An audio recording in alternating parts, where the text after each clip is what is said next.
believe it. That's Clone Force 99.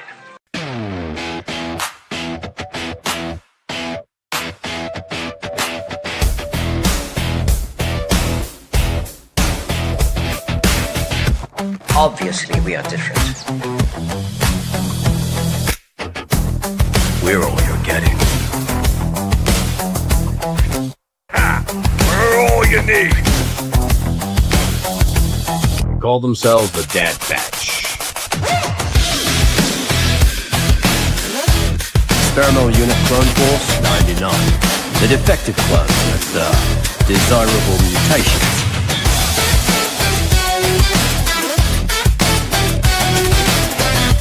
This is one meeting I don't want to miss.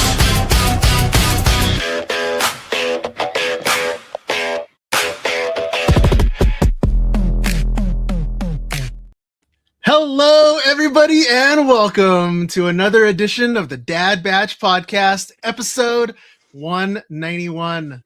My name is Stevie Kicks, and I am one of your 5 hosts this evening. And with us, as always, the other Dad Batchers, your space daddies. First up, you know him as the Left Coast Avenger. We know him as Dadpool. It's Luke Yates. What's up, man? How are you? I am without speech. That was a cool intro. Oh yeah, man, we're getting ready for a little refresh. You know, season 5's coming up in a couple weeks. Dude, that's crazy. So is Comic-Con. How are you? Good, man. Good. Just hustling and bustling. Good. You ready for tonight? Yeah, baby. Okay, cool. Next up, this is my partner Pootie Tang, but you know him as Pabu Frick. It's Raimi Shanaday. That one was colorful. Hey, big shout out. Big shout out to DJ Pabu Frick for getting those, not only the new intro, but that pre-show. I like it, man. Mm-hmm. I love If you're it. watching the video, we all did dances that carbon dated ourselves. What era we're from. I'm good for the sprinkler every time. Thank you very much for all that, Raimi. Appreciate it. You've been hard at work. I got you. I think you just landed. Like, I have been home for less than 2 hours from Atlanta. appreciate Wow. it, man. I Cool. really appreciate it. I'm very dedicated. And boy, are his arms tired. Mm-hmm. But Next up,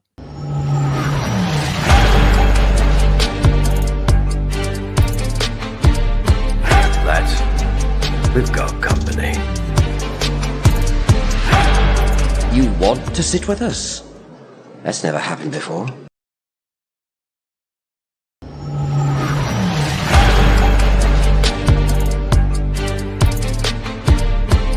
Lads, we've got company.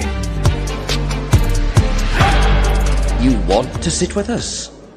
That's never happened before. host of the Light. Oh my God. Host of the Life at Light Speed podcast. You're gonna hate me. That's no longer the name, but it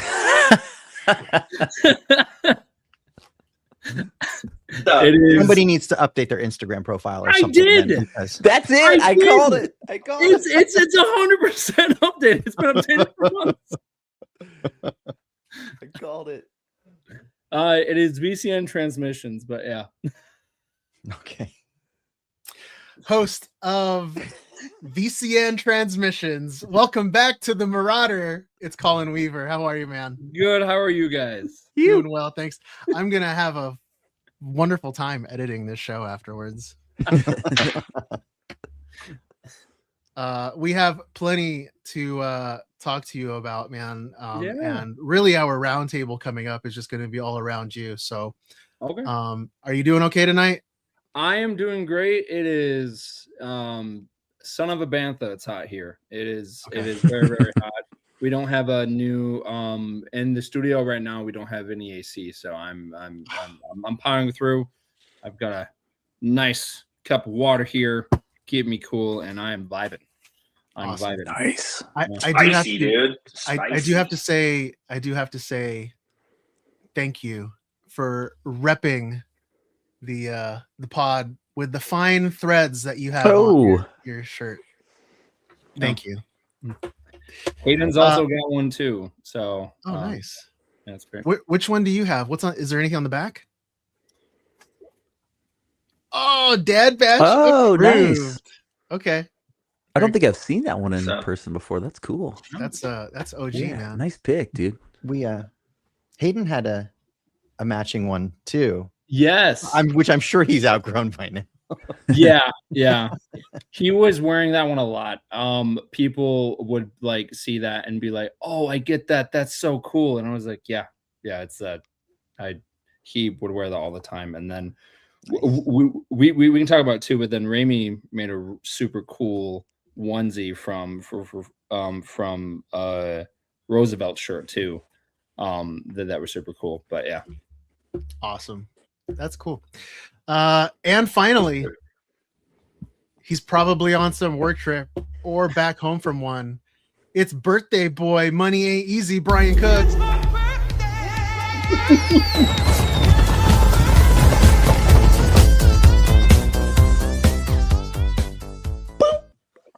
What's up, boy? Happy birthday, man. Happy birthday. Thank you. I just realized my mic was not on, so I've been talking this whole time and no one could hear me. Winning. I mean, really. It's probably for the best. Sorry. Yeah. Sorry, I was late. So No, man. Gotta hit up those birthday festivities. yeah, my neighbors had me over. So ready for the show. Excited All right. Colin's on here. Yeah. Mm-hmm. So Raimi, can you start off the roundtable with Colin here? Yeah. I'm gonna get some other stuff ready in the background. Okay, Oh. so Colin, the last time that we had you on, it was right after Space Dive last year. Yeah. And Brooke was like, "Do any day." Yep. You guys hadn't had the baby yet. Like we had just come home from Space Dive, and even when you were at Space Dive, she was almost due like any day. Yeah. And, like, I remember because you were there, and we were all like, "Get Brooke on the phone because I need to make sure that it's okay that you're even here." 'Cause, Yeah. like, it's like a 4-hour drive home in case you get the call. Yeah. But so it's a year later. Like Yeah. we want to know, like this is your episode because this is the year in review. We talked to you first when you were about to be a dad, and now you are 1 year in. Hayden's a little over a year old. He's had Yeah. his first birthday. Mhm. Tell us, give us the entire narrative of that last whole year. I hope everybody's got plenty of time tonight. No, just Oh man. but like yeah. tell us about how's it being a dad? Wow. It's I think geez, that's a loaded question. How's the sleep? Let's start there. There you go. Yeah. Good. Yeah. Good. That is probably one of the most surprising things is that the sleep is great because that first month that like he was born, you know, our doctors and a bunch of people in a corner were like, you know, every 3 hours he's got to have something in his system. So, you know, we wait 3 hours. After a month, we then, you know, were like, because we heard from her, from my mother-in-law, and she was like, try seeing if maybe feeding him when like he's hungry instead of us waking up every 3 hours. Yeah. So we ended up doing that, and then no joke, from then and out, it like he would, you know, we would get decent sleep, and then now it's just like as soon as we put him to bed, like at 7 p.m., 7 to 8 p.m., he'll wake up 7 a.m., 8 a.m. He'll sleep all the way through the night. Which is Man. Amazing. unheard of. My twin sister and my older brother hated me for a year because of it. They were just like, "How on earth did your kid do that?" Because our kids they don't sleep, and I was like, "We got lucky. We got Usually boys too. They're rowdy. Like all my Yeah. friends that had boys, they were like, Yep. I've been up since 2, and then he fell back asleep, and then he was up at 4, and my daughter was like asleep. I was like, yeah." word.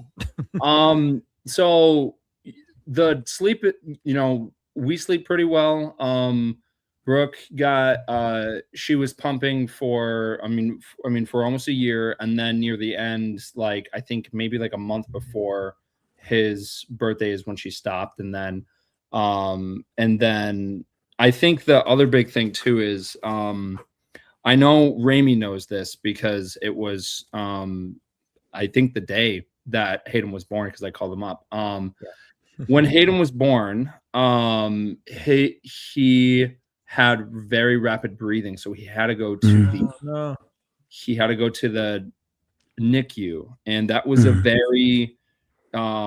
very scary thing. I didn't really know what to exactly do, and it didn't help because at the time, like, no one was really telling me why he was going to the NICU. So that was a very nerve-wracking thing, and at that point, you know, Brooke was so exhausted, which is 100% understandable.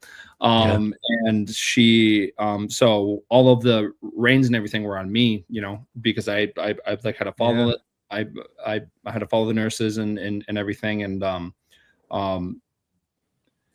it was a very emotional experience. And I spent my, he was born so his original birthday was supposed to be on May 14th. He was born on the 18th. And his birthday was 2 days before mine. So we spent my birthday in the hospital. You know, there were so many things going on in my head because, you know, in that moment you have no control. You have no control at all. So it's just, you know, you're just trying to stay positive. Very lucky for the people that we had in our corner. It was a very, like, just nerve-wracking experience. But the day after my birthday is when his breathing got under control and we were able to take him home. And it was that was like a huge weight lifted off my shoulders. Yeah, absolutely. And we got home, and then, you know, we tried going to bed, and then we just laid in bed and we were like, what do we do? Yeah, totally. Totally. Yeah. So then we, like, because of just everything that was happening there, we didn't really talk about what our schedule was going to be like. So Figure it out. Yeah. So that first month was just kind of figuring out for, like, you know, sleep for him and then eating for them, for him. And then, you know, after a month, like I said, then we got to like a normal schedule, and then we were also moving at the same time because now we're in a different spot than we were before. So yeah, it was a very crazy time. It's the craziest part when you have a kid, and we've all had kids here, obviously, and it's that moment you're in the hospital for a few days, and then they're like, "Okay, time to go," and they put you in your car. And they go, "See you later," and you're like, scariest drive home ever. Scariest drive home ever. What? And then you said, just like you said, you get home and you're like, what do we do? Yeah.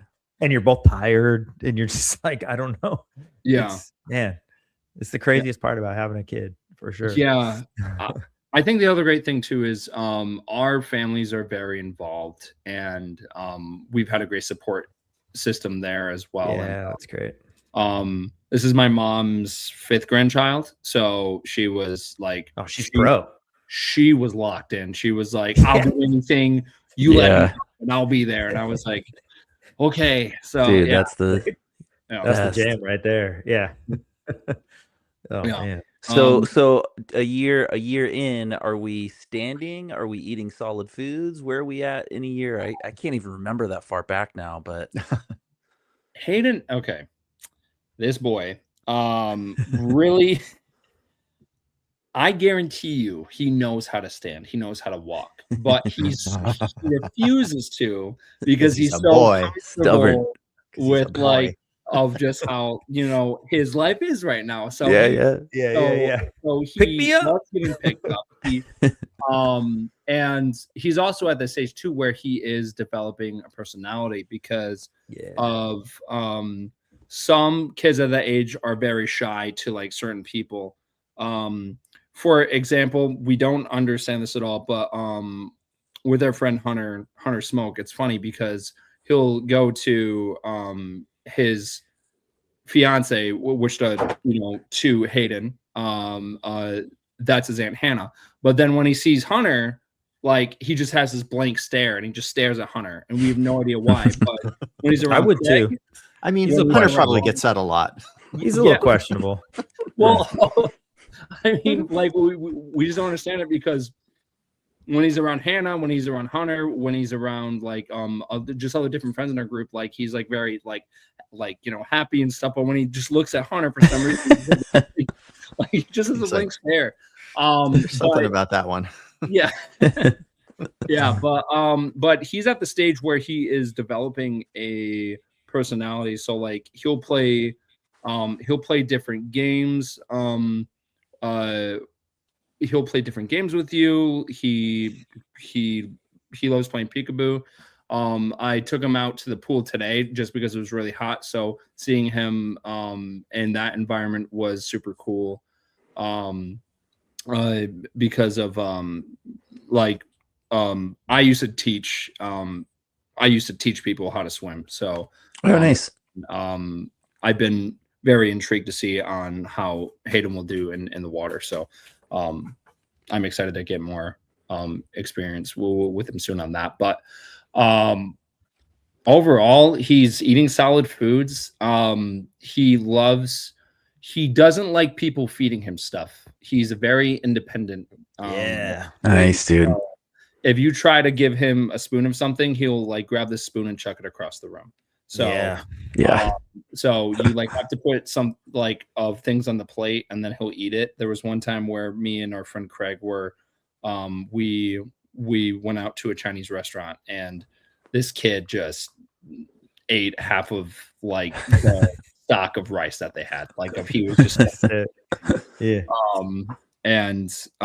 he is warming up to people. It's I mean it's so crazy having a kid, because you're watching him grow every day. But like when you see someone that you haven't seen in a while, like you like see the see the changes like of when when you haven't seen them in a while. But with Hayden, it's just like, I'm seeing him grow every day, and it's weirdly enough, but I am seeing those changes, even though I'm seeing them all the time. And it's just because he's a growing boy. So he's absolutely remarkable. He loves to laugh, and he loves to play the game of touching things that he's not supposed to. So like try and like I mean, we've got the place baby proofed, but somehow he'll find a way kind of past that. Like the Raptors from Jurassic Park testing every doorknob. Yeah. Go ahead, touch the oven, dude. See how that works out. So he is eating solid foods. His grandfather actually the other day gave him flame beer? No. Oh. I gave him flame mignon the other day, and nice. You can't be doing that, because he's gonna think that he's getting nice fancy dinners all the time. Has he seen you in Chewbacca yet? Yes, okay. He did. Have you made him a C-3PO costume to put in the backpack? Dude, not yet. I am working. Brilliant. You're failing as a father, Colin. I'm working on a lot of stuff. But you only got one shot, dude. You know what I mean? Like the time is short. Yeah. His first introduction to Chewie, our plan was to introduce him to, this crazy world very early on, because we wanted him to get used to everything. So when he met Chewie, he was just like, oh, there's this giant like hairy thing in front of me. And then I actually held walking carpet. Yeah. And I actually got to hold him while I was Chewie, and he just like snuggled up in like him, and it was the most adorable thing. It was so cool. And now when he sees me as Chewie, he's just like it's dad, just because he sees the garage and he sees the environment, so he So he's got this idea that it's me in the costume when he sees Chewie. Perfect. I'm just afraid when he sees other people as Chewie that he's gonna think it's me. But yeah, so yeah, no. And then during that time, I also built my first droid, and he got the nickname Bluey because we based the colors off of Max Reba, but he happens to be the same color as Bluey from the show. And he loves that TV show, so we added the actual theme song to the droid, so when he drives around, he can. Oh yeah, Nice. When he sees Bluey, he crawls up to it and he gives it a hug, and then he like dances to like the song. He loves dancing. He loves dancing. He'll like do this thing where he waves his hand, or he'll like stands up for that. Like stands that. up for that. Guaranteed. Stands up. Yep. He's like, I'm good. I can stand. Yep. So yeah, no, he's man. It's so it's so crazy to think about, like, of where he was a year ago, and now he's like a grown up kid, and soon he's gonna be off to college, and it's gonna be so sad. And yeah, you got a while. You got a little bit of time for that. Yeah, I know. Enjoy it I now. know. You can. Yeah. So do you have a strategy for how you're going to introduce him to Star Wars? So as far as like consuming the media, obviously it's going to be around him and stuff, like with everything you do and stuff like that. But like, are you going to show him the animation? Is there like, which movie are you going to show him first? Like, have you thought about any of that? So this has actually been something that has been haunting me because because everyone has their own perception of how they watch Star Wars. Like, when I was a kid, the prequels were coming out. So like, I didn't have the option of being like, I'm going to start with the prequels, then go to the original trilogy, or the other way around. But now there's so much Star Wars media out there. So for me personally, and I don't know if this is going to be a hot take or not, but I'm going. There's no wrong answer. Rogue One, end of Rogue One, starting at the end of Okay. Rogue One. Maybe don't listen to Luke. You're the parent, dude. You're the parent. Yeah, start with Rogue One. No, start with Andor, dude. The end of Start with Rogue One, Andor. just the end of Rogue One. So my mindset is 4, 5, then 1, 2, and 3, and then 6, and then 7, 8, 9. That's the right answer. Wow. Wow. That's the right answer. That's my original mindset. And because for me, the first movie I ever watched was A New Hope, and my aunt was my aunt was like, "Hey, have you ever watched Star Wars?" And I was like, "No." And she's like, "Well, check this out." And then I watched it all the way through, and I was like, "Oh my god, like, this is my life now," And then she's like, "You want to watch the next one?" I was like, "There's more." So for me, it's just, there's this anticipation where a lot of people in my life are going to be that are also saying this as well. They're saying, "What if he doesn't like Star Wars?" And my response to that is, that's okay, because I didn't like everything that my parents like, growing up. But the thing is, though, it will be part of his life in some way, because that's yes, I was going to mention that we have kind of put on the TV and the background of that yet. He's not at that stage where he's fully understanding, certain things yet. But, as soon as he hears the theme to Bluey, he starts dancing. So like, we know that. But the idea is, I was planning on introducing him to that show. I've got nieces and nephews that will watch that show as well, and they really enjoyed it. But for the age of watching it, I was actually going to ask you guys this: what age do you think would be the best time for him to actually start watching it? Because I watched Star Wars for the first time when I was 3 years old. So yeah, I didn't show my kids until almost 5. Just based on like what their interests were too, and both of my boys have no real interest in Star Wars still. Like, if it's on, like, sometimes you just have to like commandeer the TV. Like, we give our kids a lot of freedom when they get screen time and TV time, so we kind of always just end up watching the Angry Birds movie for like the 50th time. But sometimes you got to go, no, we're gonna watch a New Hope, you know, and just put it on, and they will watch it, you know. But as soon as like, you pause it or drop the remote and accidentally pauses, they teleport out of the room just to be like, Really? oh, Dad's movie's over, I'm out of here. So I you know, just based on like where they were at though, I think you just kind of see what their level is. You know, everybody's I think a little different age wise for introducing stuff like that. But the violence of Star Wars, like in where I knew my kids were at, like they held on to Bluey for kind of a while. And so yeah, we didn't really probably watch it until almost 5, I would say. See, Oh. I've shown my kids, but like I have a 9 and a 6-year-old, and I showed them Star Wars the movies in the proper order. Hmm. You know, 4, they've 5, seen 6. they've consumed all Star Wars media, Okay. except Andor, and I think their favorite thing was the Maul Shadow Lord series Cool. and the Mando and Grogu movie. Like Okay. out of everything. And I mean, we're talking that these boys have been indoctrinated into Star Wars since birth. Yeah. Like Raimi made my 9-year-old a Jawa costume, and he submitted to the Galactic Academy at 45 minutes old. We did that.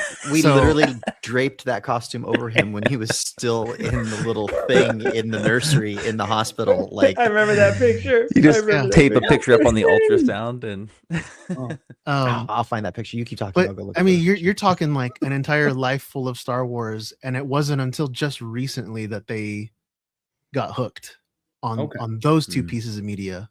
Yeah. So I we'll think see. that's the age. I think that's that 7-ish, 6, 7, like that age. Whatever. they don't say that is anymore, by the way. Don't do that. Hey, whatever. It's 41. Whatever. Okay, boomer. Wow. I think I feel like that's the age because around 7 is when I started getting into like the Legion and that kind of stuff, and my daughter started kind of playing around. But like prior to that, like we went to like a one of those traveling exhibits where they have the costumes and things, and it was at this exhibit in Anaheim for a while at the Cube. I don't know if you guys remember that. It was at the Cube, and I remember this is pre-Legion, pre-me kind of going down the path.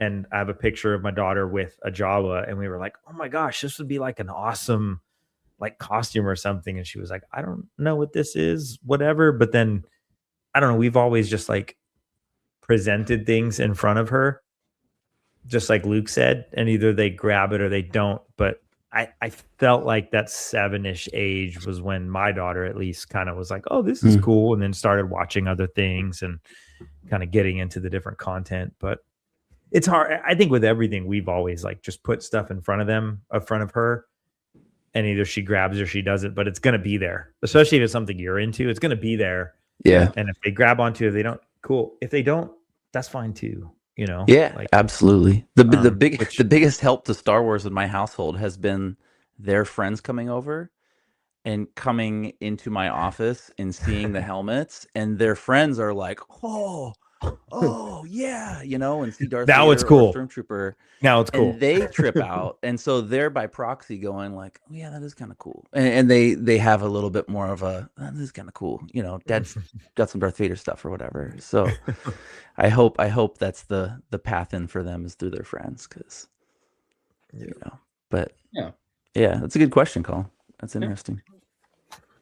And then I think it was it was January.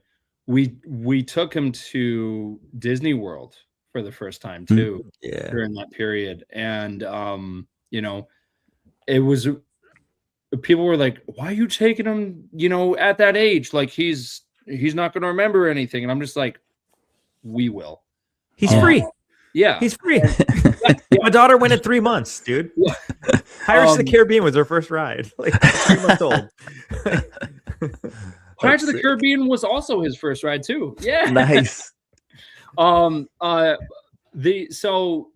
super cool thing too was that seeing him really absorb the environments was super cool. Like taking him to Galaxy's Edge was a lot of fun. He had this really cool interaction with Mando and Grogu, because he was walking around and he saw Grogu, and I really think that he thought that Grogu was like, was like another baby, because of like he was like trying to have that interaction, and it was so cute. And that's the great things like about the Disney parks, is like they do those types of things that make the kids really immersed. So and the guests going in really immersed. So seeing Hayden already absorbing all of that and interacting with the different characters that ended up coming up to him was super cool.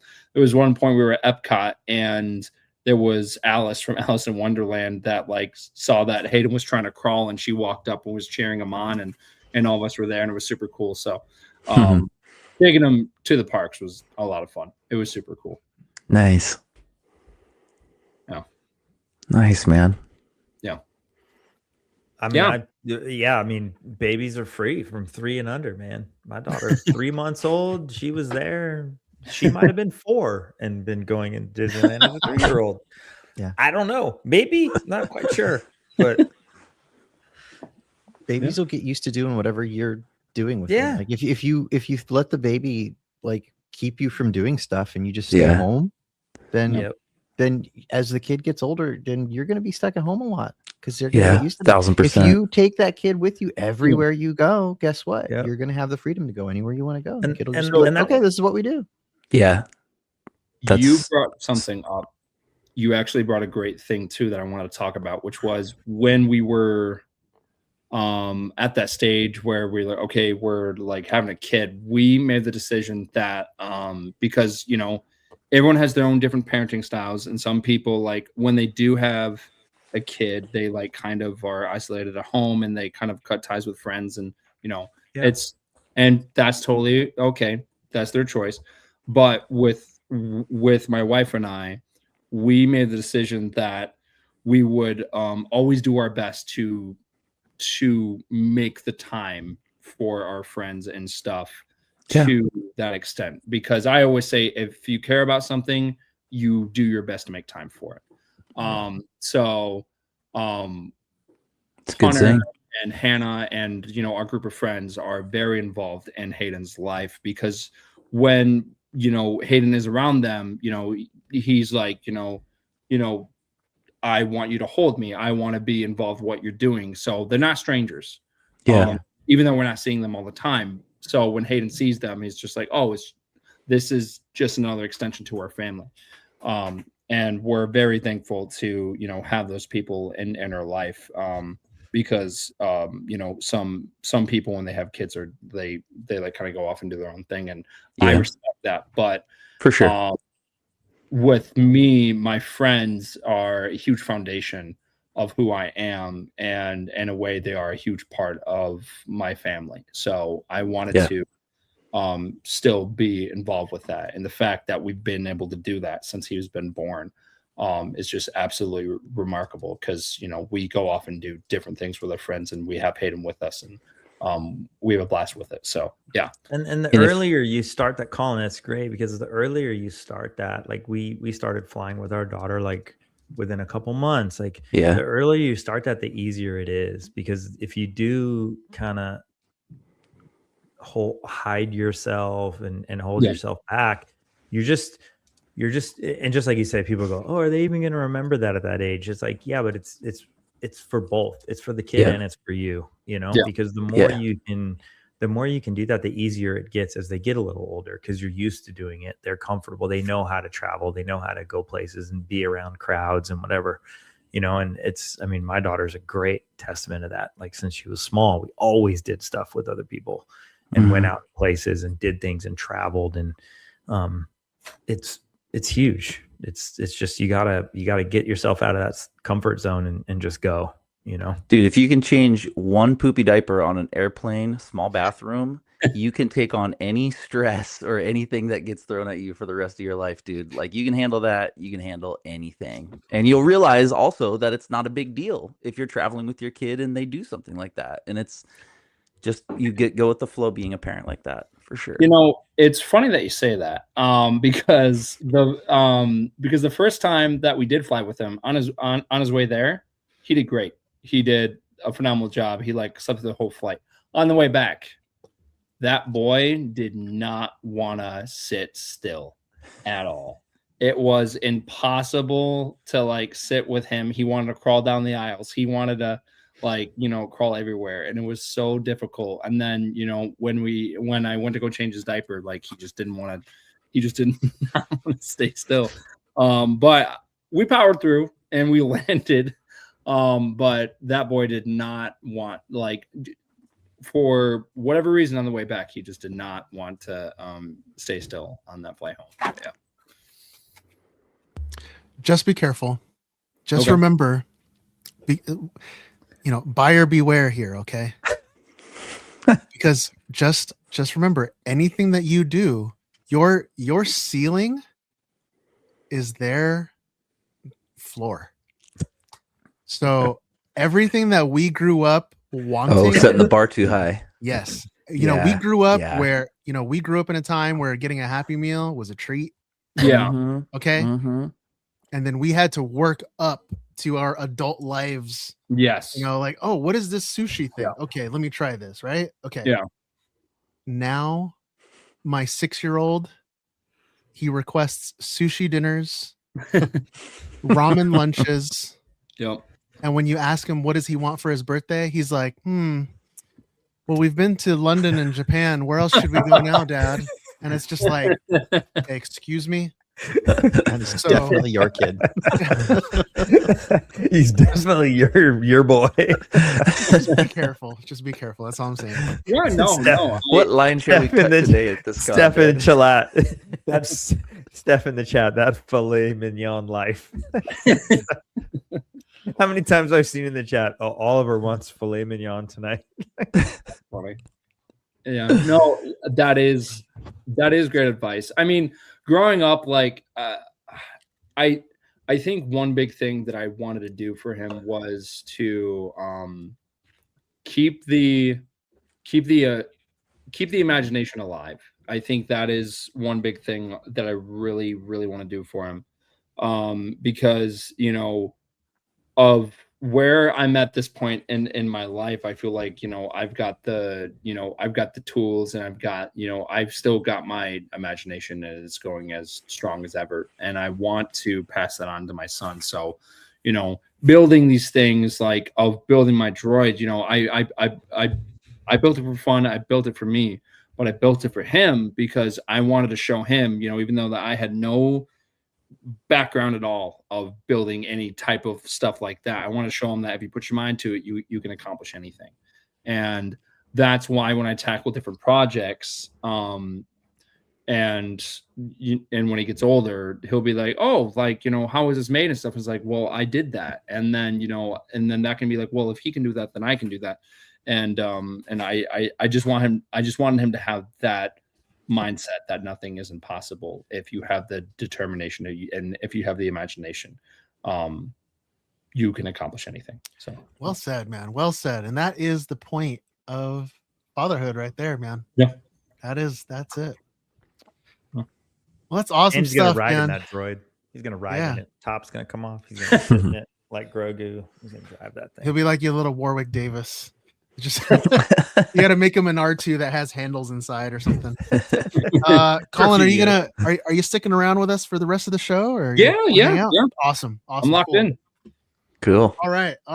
Well, let us get down to business, everybody. Let's Business. see. Do we have time? Do we have time to do box office? We can do box office. Do real it. quick, yeah. Why not? Grab your popcorn, sit down, and buckle up, mofos.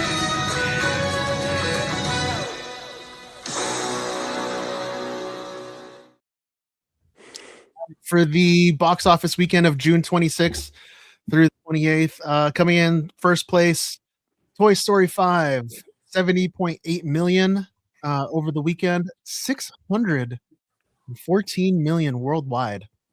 In second place, Supergirl, 37 million over the weekend, 79 million worldwide. And this is a little interesting, still in the top 5, but also on streaming for home release. Obsession, Wow. 9.7 million over the weekend, 375 million worldwide. Jackass, best and last, 8.5 million over the weekend, 13 million worldwide. And rounding out the top 5, Disclosure Day, 8.3 million over the weekend, 198 million worldwide. I actually saw that. Disclosure Day, Steven Spielberg's third Alien movie. It's pretty good. It's it's really Need to good. see it. If you enjoyed Close Encounters, then you will definitely enjoy Disclosure Day. It did feel more like a chase movie Yeah. for like 80% of it, 90% of it. Like I was watching The Fugitive, Hmm. and then the alien stuff is just like peppered in there. No. But yeah, it was pretty good. Highly recommend. Mhm. My kids saw Toy Story over the weekend and they said it was awesome. And so we Yeah. went back and started watching the other Toy Stories. There you go. So I did see somebody I saw like online people ranking their Toy Story like in Mhm. order, and it's just in order. So it's like Toy Story 1's the best. Fifth. It's just I'm a 1 through Toy 5. Story 2 boy, dude. I like Toy Really? Story 2. Yeah. With was it Jesse? Yeah, Yeah. with the collector guy and yeah, Mhm. it's like Someone poisoned the neat water storyline. hole. Let's see. What else do we got here, Raimi? Do we have any Comic-Con news? Comic-Con is only like 20 days away. That's Yeah. insane. Not even that. Yeah. Colin, are you going? Well, yeah, I guess. Yeah. Yep. I will be getting on Wednesday. So, Nice. and I saw your guys' panel was on the schedule, and I was like, I will be there. Nice. Come on Well, through, dude. Alright. Tell us about it, Raimi. Yeah, so mark your calendars for Saturday, July 25th at 7 p.m. So we're hosting the San Diego Comic-Con panel you all know and love, the Dad Batch podcast, Walking Workbench. We'll be heading down to room Grand 12 and 13 at the Marriott Marquis San Diego Marina to talk about everything cosplay, bringing makers together from hobbyist to professional to share tips and tricks and honestly just hang out with the community that makes this hobby so special. If you're going to be at SDCC, come find us, say hi, and let's talk about what's on your workbench. We can't wait to see you guys there. And come say hi to Colin. See him in person. Yeah. So I was actually going to pick your guys' brain because I've already decided no, but I was actually going to bring my droid and Chewie, which meant I was going to drive, but then I met Wow. droid builders and they were like, don't do that. Yeah, that's Don't bring a that's an droid. ambitious con to bring a droid to. I 'Cause know. it's going to get trampled. Yeah. It's Fly with shoulder to Chewie, dude. shoulder. I want a Chewy hug. I've gotten one. I need another one. Well, I You can do want it. to. You can do it. How much does it cost to ship a Chewy? Rather don't ship Oh. it. A lot less than a droid. Can't you That- just check a Chewy in like a big bin? Yeah, I guess. Yeah, you could check dude. it. Well, so there's I the was just wondering, feed- you could ship it to me if you want. Yeah. Yeah. No, I'm a yeah, fan I of the mean- shipping. Just make sure you're not a Disney breakfast when you're checking on status of shipment. Ma'am. Doing the shirt and pants would be really easy to do. The feet shipping, depending on the weight. It's the feet and head. Yeah. Yeah. You got 50 Yeah. pounds, bro. 50 I could pounds. wear the mask on the plane. I mean, I don't think Why not? It's a little hot, but yeah. Shoot, I might talk to you after about that because that actually would be really cool. Shoot, okay. Dude, Chewy's a hit, dude. No matter how many Chewy's there are, Yeah. You get Yeah. a good Doesn't spotter and you're gonna be Chewy's. hugging all day. Yeah.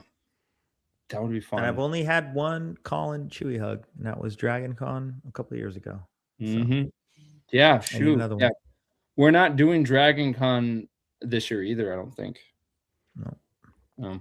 That's So you hard are with a you are kid. coming to, you are calling you are coming to San Diego. Did you have Yes. a costume plan besides Chewie or a droid? Like that was packable or I mean, before this conversation, I wasn't planning on taking a costume at all, unfortunately. Dang it, Colin. Guys, let's get him hyped up on Workbench, okay? We got suggestions. Let's let's keep an open mind, and it doesn't even have to be Chew. We've got other options too. Yeah. We'll entice him through osmosis with thank you everybody for tuning in. If you'd like to show your support for the show, become a patron and join the all access elite squad on our Discord, and check out our new merch store at thedadbatch.com. This garbage is nothing like clone armor. Looks a little tight on you, old man. Yeah, at least I know how to wear it.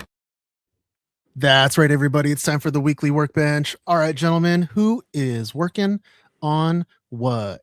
Raimi, I'm gonna run to the front door because my package just arrived and I want to show it off on the Workbench.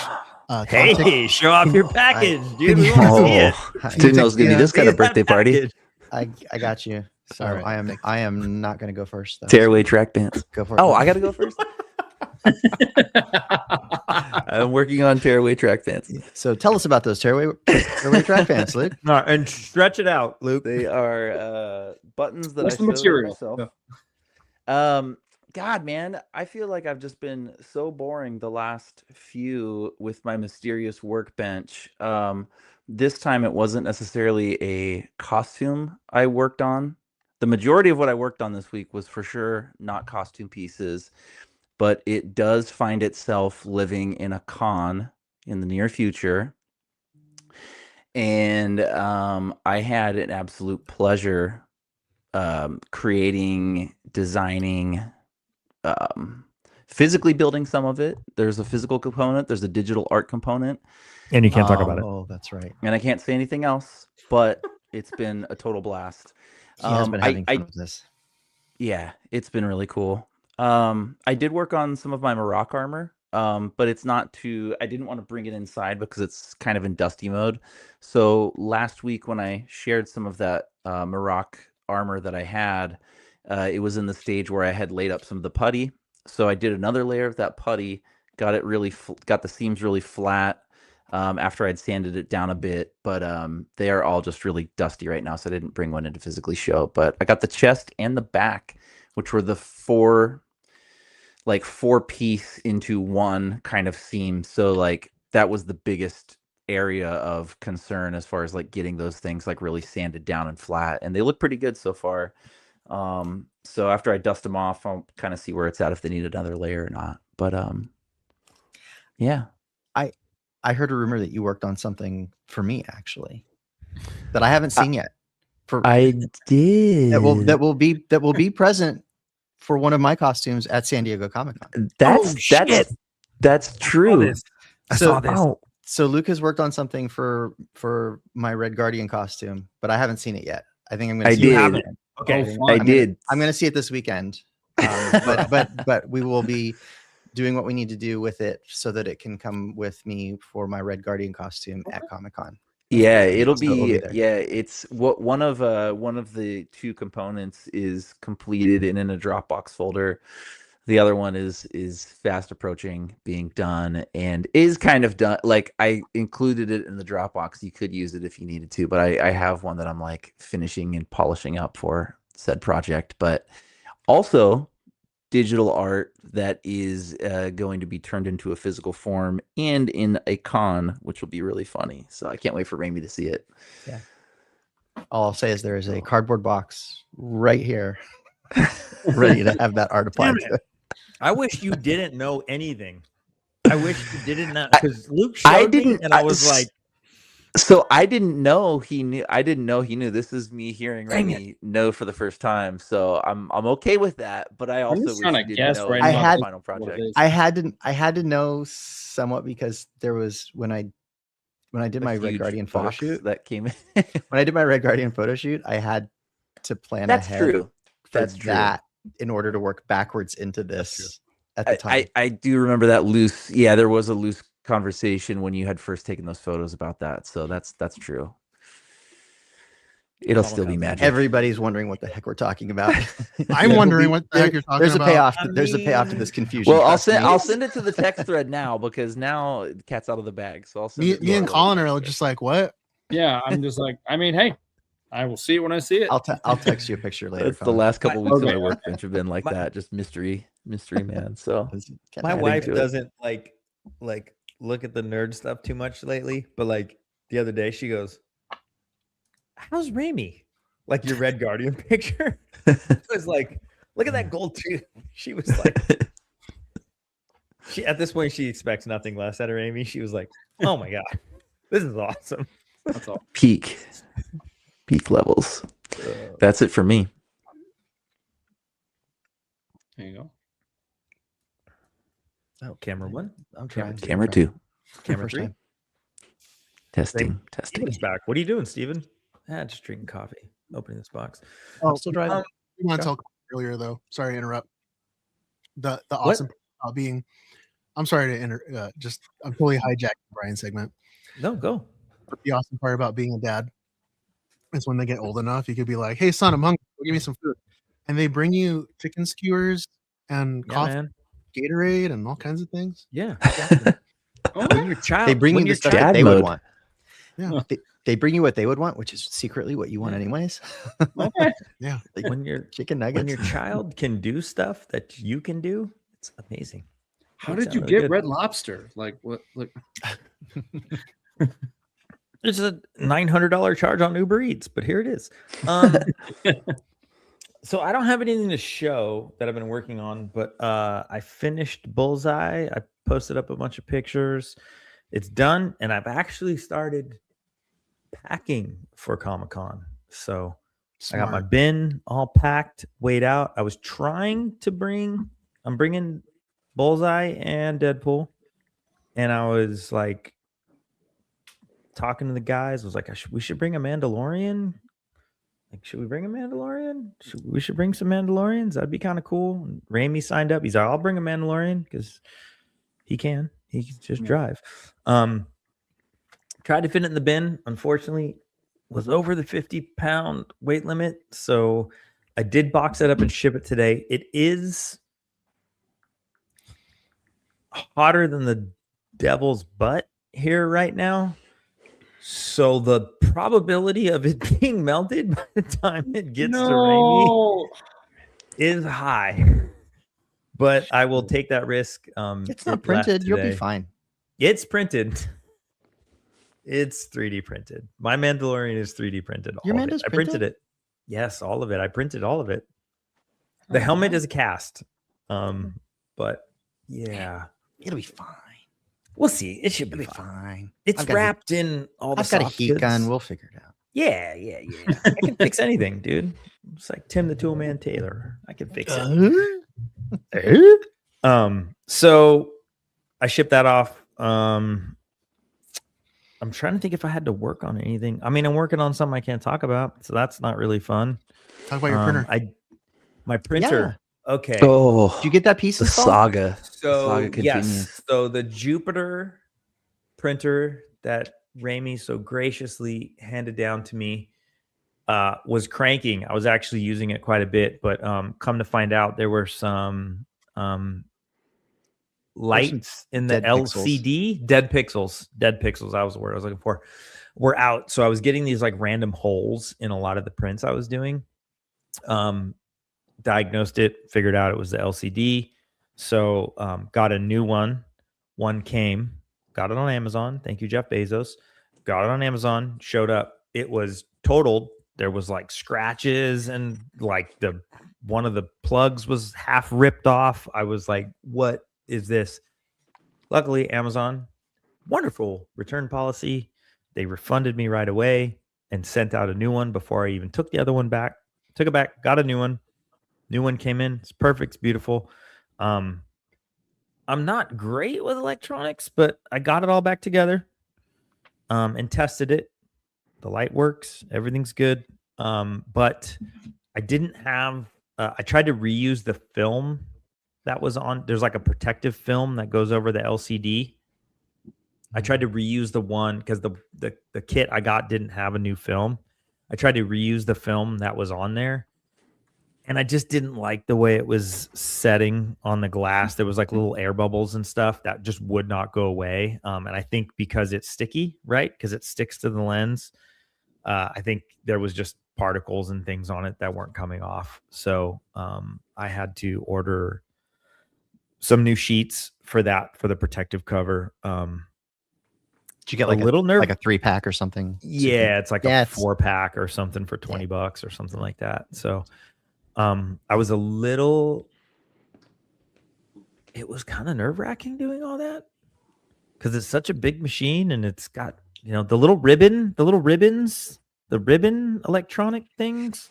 And it comes connected and you have to take it apart in order to install it and then put it back together. Yes, which is a little, and the way you have to flip up the little connector to pull it. And the old one, I just ripped it apart because I was like, God, this thing's all going in the trash. I don't care.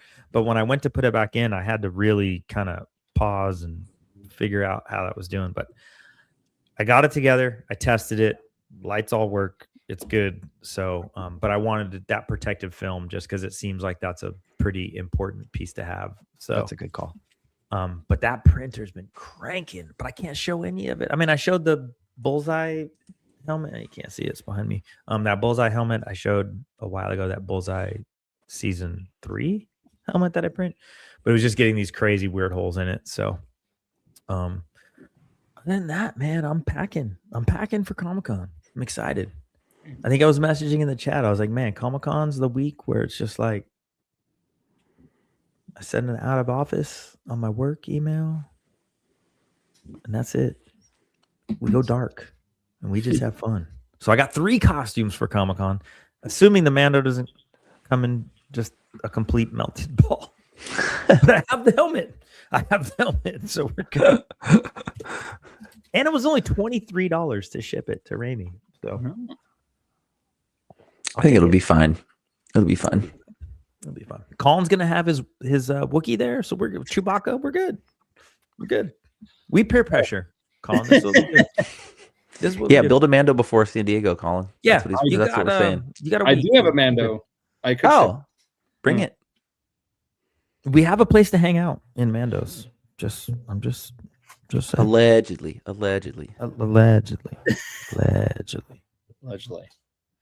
You guys are giving me a lot of ideas at the last minute right now, and it's we're good at that. Bringing a Mando. If you have a Marvel costume, you might want to bring that too. I do. Bring me. What do you got, Colin? What's your Marvel? All right, you're up. Colin's up next. All right, go. Right. Oh, okay. Wait. Hold on. Is the whole family coming to Comic-Con or just you? It's just me.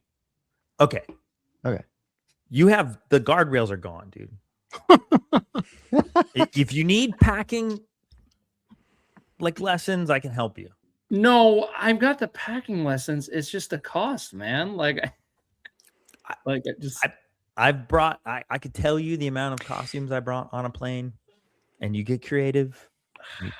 Here's what I will say. You'll probably have more fun in the Mando and a Marvel costume with us than you would in the Wookiee, because you're gonna get mobbed in the Wookiee. It's gonna be hot, and you're gonna get like bounced around in it, and like plus all the expense to get it here. So so I do have a custom Mando, and then for 2 Marvel costumes I have Spider-Man Far From Home, and then I have a Captain America suit.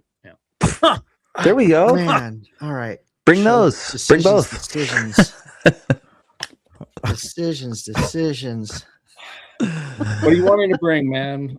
Spider-Man, because he comes out. Yeah, movie comes Spidey. out. Yeah. I want to see the Cap, but I'd say Spidey too. Wear Captain America this weekend. Well, there you go. Yeah.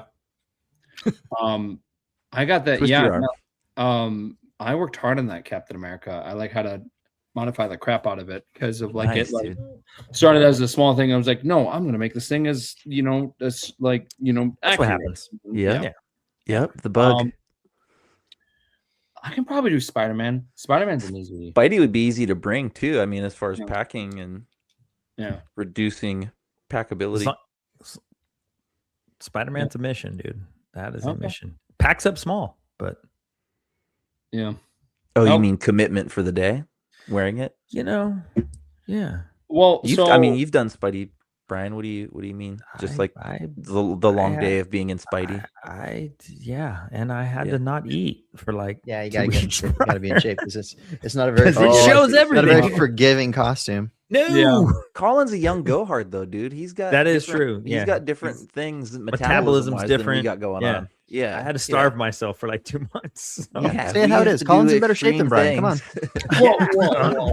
Colin just doesn't have to eat for like 2 days, and then he's good. Let's remind everyone it's my I'm birthday. I'm tomorrow looking and I'm how looking at old the I am. picture of Spider-Man on Instagram here. Yeah, that's pretty good. I gotta find the cap. Hey, we'll take either. You or, found dude. mine? You E- like must either have had or. to scroll through the crap out of that, dude. I did indeed. You've got a lot of posts to go through. Yeah. Colin, we could use you in Either way, bro. Either Yeah, way. whatever you're comfortable bringing too, though. We don't want to peer pressure you too hard, but Yeah. you know. I could. Okay. All right.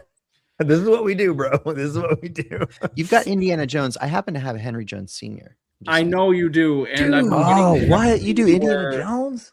I Yeah. saw the video on Facebook. It was so sick. Dude, bring I would Indiana Jones. it. What are we doing? What are we talking about? We named the dog Indiana. Named the dog. Yeah.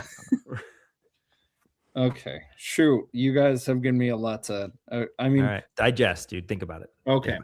Spider-Man, I can definitely do. Mando, would you be okay if I ship that? You could ship it to me. Okay. Chewie would just be a lot. Like, Yeah, That's that's what I'm. Yeah, that's. of- I'm. of just Skip it, shipping- dude. Go light. Go I'm light. saying trade Chewie in for the other ones. Okay. Yeah. I All support right. that. Okay. So I can do Spidey. Have you ever been to San Diego before, or done a con, or done a costume for San Diego before? I've never. I mean, I brought that punk rock Narkina 5 thing I did last yeah, yeah. year over at Mosh Isley.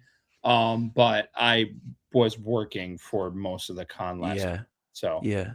but Spidey would be really cool to bring just because there's going to be a Spider-Man panel. That would be a lot of fun. And the movie's coming out the week after. Yep. Mm-hmm. The cap looks good. Getting the shield here would be the expensive part. Yep. You don't Yeah. you don't necessarily have to bring the shield. Although No, you it's gotta have kind the of- shield. Kind of an It's important like- You gotta part. have the shield. It's Kind like of every an time important I travel with Crosshair, and you're like, "Do you need to bring Fire Puncher?" Yes, you need to bring Fire Puncher. It's just part of it. It's like Thor without a hammer. Like really? Like Dude, Yeah. Spidey. Do Spidey. I'll do Spidey. For my custom Mando, I would Spidey and Amanda. yeah. I don't think it would be too hard because I can condense Easy. everything for the Mando and then I would just have to. I'm just worried about the heat because after Brian was talking about his stuff, now I'm worried about mine. so. Just combine them, do you- Spider-Man. I can send you some pictures of recommendations of a bin that I have that's easily to buy. It's like $40. Okay. This bin I have has been to Japan, London, New York, San Diego. I still use the same bin. It's a rolling bin, Okay. just like our big like Husky ones we use for like our heavy duty Star Wars stuff. You But know it's like what? $40. It has wheels, it has a handle, and it travels. I've been to all those places, and I'm still using the same bin, Correct. So, for those and who just know- keep it under 50 pounds. Okay. So Craig, I think most of you know who Craig Hobbs is. He's in the chat. Oh, dude, Craig, what's up, man? What up, Craig? What's up, Craig?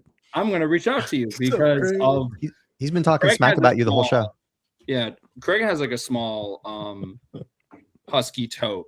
And we actually used that for MegaCon a couple of years ago when I brought my TK for that Mosh Isley. So I'm gonna text him after. So this is good for everyone to hear too. Like this tote that I have, it's a plastic hard tote. We all use the Husky ones, which are real Yeah. thick, durable. They're for tools. It's really what this is. This is more of a home, your Christmas decorations, whatever. It's a tote.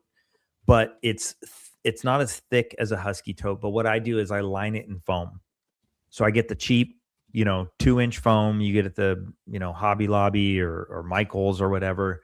And I just spray glue it to the walls. And that's my travel tote. And Yeah, that has- I bought this tote on your recommendations and did the modifications before Japan, actually. So and you can stuff And it that worked. thing. Like I have my Deadpool made it okay. Yeah, I have my Deadpool in. I've traveled with Crosshair in it, with other stuff. I have Deadpool, Bullseye, and my Mando helmet in it now for San Diego. And I just weigh it. So I have a scale. I weigh myself because you can't put the tote on the scale and weigh it. You can't see it's just a home scale. You can't see it.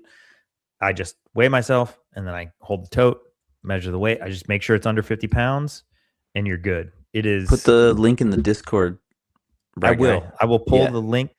I think I bought 2 of them for $60 or something like that. Okay. But the one tote I have has been to all those places numerous times now. Been around the world. It Yeah, has. yeah. I just keep putting stickers on it too. It's kind of fun. Like I put homie stickers on it and everything. But Okay. just suggestion. You could easily fit Spider-Man, Yeah. Amando, and probably your clothes for the week in it. And you think that would be under like 50 pounds? Oh Yes. yeah, dude. Yes. Faux show. Because my Mando, everything but my helmet, I just shipped to Ramey and it was under 15 pounds. Okay. That's a full Mando. No jetpack though. Oh yeah, no. I don't have a jetpack. No jetpack. I'll look into the pricing for carry-ons because at one point, I don't know if this changed after because I don't remember when I actually. Oh, these are checked. This is checked. Oh, I check it because it's Yeah. a big, it's a Yeah. big Yeah. thing. Yeah. Yeah. You can go to Staples. You can go to Staples and get like a pack of like 50 fragile stickers. Just Yeah. slap half the pack of stickers onto that Yeah. thing Okay. and just They're send all it through. over it. Yeah. And we've said this before. I'll send it again. I have a written up piece of paper that's like, "Hello TSA. I Yes, love I you did that. guys. I am traveling to whatever con. Here's what's in it. These are all prop weapons and they're plastic and blah blah blah blah blah." I do all that. So Yep. along I with did the that. Italian Fragile stickers all over everything. I love you, TSA. I love you. I do. I appreciate everything you do. You guys are awesome. Like I'm traveling to Comic-Con. These are all fake. Yeah. He Please puts a don't- bottle of Jack Daniels in there. This is for you. Yeah. You know. Spidey. Okay. Yeah, I think that's. Spidey, you could fit in a carry-on probably, Yeah. and then I was if you just did a gonna put Mando, that in you my could probably personal even. bag. Yeah, I could Yeah. easily put that in my personal bag. I can just wrap that up, and then I can just make sure that the face shell is secure when I bring that on. But yeah, I mean, I would just have to look at the price for the check bag and just see how expensive. Yeah. Yeah. I get that. I have status and I get a free checked bag. So Yeah, same. But if Yeah, it goes over that. 50 pounds, then you pay. But yeah, that I do travel enough for work stuff that I have miles built up and Yeah. plans and stuff. But I mean, if you're okay with it, Ramey, I guess we can talk about it after and see like what shipping would look like because I would feel comfortable with that. But yeah, okay. What projects am I working on? So funny enough, actually, I am printing one part of the free break files that Ramey made. yeah, Because I'm adding to the studio right now. Yeah. Yeah. dude. And then I am getting ready for Rebel Scum Con as well. So I'm doing some upgrades for Chewie, getting some new we're getting some new toes on Chewie if just because of I'm blanking on it and Craig's gonna be annoyed by me because I didn't remember the name. It's the for the filament for it, it's the TPU, it's the stuff where it's kind of like flexible. It's that type of filament. I can't think of the name of it. Is But that TPU, right? Yeah. yeah, Yeah, Yeah. I think so. okay, TPU. cool. Yeah, I did it. Ha, nailed it. So the plan is to replace those toes with because the toes I have now on Chewy are resin, and depending on the floor, it can kind of make that kind of like it sounds like I'm wearing high heels when I'm walking sometimes. So changing the toes on that, I think, will definitely be a game changer. And the other cool thing is about those type of toes, it will be flexible. So on certain ground, it'll be nice to wear those. And then some other changes as well. But yeah. And then some upgrades to my droid as well. Because of I've just learned more, and now I want to do more with him. So I'm going to be adding more stuff to Bluey before Rebel Scum Con as well. Cool. Yeah. Yeah. Are you driving to Rebel Scum Con then? Yes, Hunter and I take those items. Yeah. Yes, Hunter and I will be driving. We might be taking his trailer, and if we do that, then I guess we're gonna have a trailer and a vehicle full of droids. Is the plan, and then I'm gonna have Chewie, and I think he's bringing Han. I'm not 100% sure yet, but perfect. Yeah, that's what I'm talking about. Yeah, we're excited for that one. That one will be a fun con. I'm excited. That's Texas. Yeah. It's not that far of a drive. We thought it was going to be, but we actually tracked it. It's not that bad. Yeah. 14 hours or something, probably. Yeah.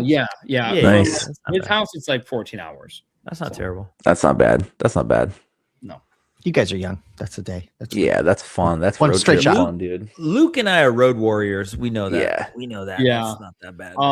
I drove to Nate Ritchie's house in February, and that was like a 20-hour drive. Because he's farther than where Rebels. He's South Texas, right? He's farther south. Yeah. So Texas is a big state, boy. And I did that like in one day. I drove back. I cannot stop at a hotel or anything because the entire time I would be at the hotel would be like I've got a long drive I got to do, so I just power through.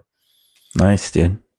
Yeah, but yeah, no, those are the main projects. I did build a small and Zelen droid Smith workshop in my garage. Hey! Yeah. So that was fun. Hayden can actually crawl through the door, which is pretty cool. Nice. Yeah. Get video of that before he's too big to do it. Yeah. Yes. Yeah. So, but yeah. It's just been chilling. We moved since we had Hayden, and now the area that we're in, we're slowly turning it into like a cantina. So on the other side of me, we have like other Death Star walls. It's like the theme is like an Imperial, like kind of like type cantina, and then like the bar that we have here is like the same colors and stuff like that. And then I'm making different props and stuff like that, here and there. But yeah, it's been fun, and I felt like I've learned a lot this past year of just making props and stuff like that, and different costumes. So it's been a blast. Dude, you've been getting after it, man. Yeah. You're doing Wookiees. You're doing Wookiee commissions. Yeah. Yep. Mm-hmm. Yeah. Very, Dude, very, it's killer, very, man. Yeah. Yep. So Good work, brother. thanks, man. Appreciate it. All right. I know what Steven's going to do on his workbench, so I'm going to, I think he should go last. So You know what I'm gonna? Oh, I know yeah. You can see the back. I know what you're gonna do. I know what he's going to show off. Before I say anything, Colin, if you want to bring the cap, I just bought a Captain America shield yesterday. Of course you did. It was on Facebook Marketplace, and I couldn't say no. Oh, hell yeah. So Nice. Okay. Let's Just to throw another wrench into the works. all right, guys. The box So is is it- only marginally bigger now. It's fine. I'm gonna tell you. I have a something, cap. Colin. I know it doesn't pack super tough, dude. You can get that fitted into the check bag. And I sent you the bin link too. I'm just Okay. I DM'd you. You got the link. It's Okay, so it's settled. He's bringing all of take his it or costumes. leave it. It's fine. It's there. I'm just packing up my whole garage. I got it. Cool. This is every con for me, Colin. It's like how much can I fit? How many can Brian bring? I know. Costume Tetris. Okay, I'm gonna try and go quick. So working on a Batman, the Nightmare Batman from Batman versus Superman. Oh, Um, yeah. I've got like the muscle suit, same one that I wear under Red Guardian, and that's what makes it doable because I'm not that big. I've got everything pretty much ready to go. I had originally made the gauntlets before I got the leather coat, the duster, and they looked good, and I thought I had them all done and everything. And then I got the duster, and I put the duster on, and I realized that like the gauntlets, the duster tucks down into the gauntlets, and then I realized like with the muscle suit and then this big leather duster, they were too thin. Like they fit me fine, and they fit me on with the muscle, but there was no room to tuck the muscle suit in, so I had to scale them up. Wow. Just the XY, not the Z. So I had to scale them up a little more than I already had the first. So I'm making a new set of Batman versus Superman gauntlets. So Nice. I've got them print. I'm just going through the paint finishing process on them now. Are they ABS or resin or? They're ABS. Yeah. Nice. Yeah. Have you done TPU at all, Ramey? A little. I'm not a huge fan of it. No. No. I haven't seen it in person. I've only seen videos, and it looks awesome. So I would love to hear your scientific breakdown of what you think. It's not as easy to clean up from a finishing process perspective, and so hard to sand. Like, well, it like the finishing process that we're all familiar with the products that we use and everything like that. Like, you need to find an elastic product that you can use to finish it, and then like everything you put on it to finish it has to be flexible. I didn't think of that. Yeah. And so good luck getting it from the print all the way to final product and it's still being flexible and not having all the paint crack and flake off once you're done. Like I don't need it at many things that flex. So, and then we found this resin one stuff that's super flexible and you can paint that. And so it's a resin print, doesn't need to be post-processed much, if at all. Yeah. And you can paint that with Montana paint, which flexes fine. So it's like, do I need it? Unless it needs to be a really big part. True. I don't need to worry about it. So, as a weird little side project thing, I had these clone helmet files that I got. And so I just made this weird, like, one-off clone. Like, no, I'm not making a suit or anything like that. I just like the Phase 1 clones. Yeah, and it had the parts to do like the Commander helmet and everything. Like, I didn't want to do that other helmet, that other antenna that's on the other side's kind of weird and janky. So I just did this weird little custom clone helmet thing. I don't know. I'll figure out something to do with it eventually. But I like the neck seal because it's got like a full neck seal. But it just magnets in 2 parts. Oh, cool. Oh, that's beautiful. So, when you've got it on, full neck seal, but which is nice, it's a little claustrophobic. Yeah, like, you don't realize how much that little extra bit closing it up around there. Yeah, you're like I'm in this thing. I would always trip out when I would help Gordon Tarpley suit up in 3PO. Oh, and then he puts on the back, and then the front, and then he's like, "Okay, now screw in my neck," and I'm like, "What?" And he like literally screw in the bolts, and he's oh my gosh, I've suited up Sonnenfeld a few times, and he's in there, man. It's like a Spider-Man or Deadpool like face shield, but then it's attached to the back, and it's literally bolts. It's bolts that hold it together. So there's no like, let me take this off real quick. It is screwed onto you, yeah. I remember seeing our friend Dan Quinn like actually put his on for the first time, and they were actually like screwing his head on for the protocol droid, and I was like, dude, that's insane. Yeah. So, and then the last thing I'm going to show you guys. So, we had JC Reifenberg on, I don't know how many shows ago, and he talked about the Scum and Villainy Rendezvous, the new bar that he's building in Burbank. So I don't think I've talked about it, but I'm working on that with him. And one of the things that we've been working on is kind of figuring out all the props and the decor and the interactive things that are going into there that are going to make it like all the experiential things. And so one of the things that we wanted to put in there is that's a prop that's not present in the Hollywood bar is the Ark of the Covenant. Oh, Yeah. Oh, dude, no, man, that's I had to Hey, print I'm it. in that- I had to print I'm it in in that- yellow. I'm So, in that Facebook group, Ramy. oh, are I'm you? in that Facebook group? Yeah. I'm never gonna build it, but Oh, Oh well, my it is underway. yes. So that Steph is just fun. Steph just dropped the link to the WeFunder, which is still going, by the way. If anybody's interested in, because so there's a whole it's a whole campaign to get on there, and so there's a Discord. You get assigned like a number, the fleet number. There's going to be an interactive app, and like so, you're going to be able to go into the bar. You're going to be able to like scan in with an NFC thing, and you're going to check in. Other people are going to know that you're there. You're going to be able to interact with other folks. There's a lot of interactivity that we're planning for the space. It's going to be pretty cool. Wow. But yeah. So you guys are building the whole thing, the whole entire arc? the entire arc. Dude. Don't look Okay, inside, so- dude. The entire arc. Suggestion. There will be some interactivity to it, and I am going to gold leaf the entire thing. That's What? Tell It's going to JC to make shine. it the salsa bar. You No. open it and there's salsa. There's what we're going to do with this is going to be way better than what you're asking. Okay. So Hey, is gonna a salsa melt your bar can still face, melt your man. face too, though. You know. so is like salsa like the new like Wrath of God? Is that what you're saying, Brian? there's this like biker like restaurant. We Depends used to on go how to, hard ride, it is. ride motorcycles to, and they had a coffin, and you would open the coffin, and it was all the hot sauces and salsas and everything. So Oh, just- it was- okay. It was just an idea. Whatever. That is. I'm sure Ramy has a way cooler thing. This is probably this is going to lights do way more than serve salsa.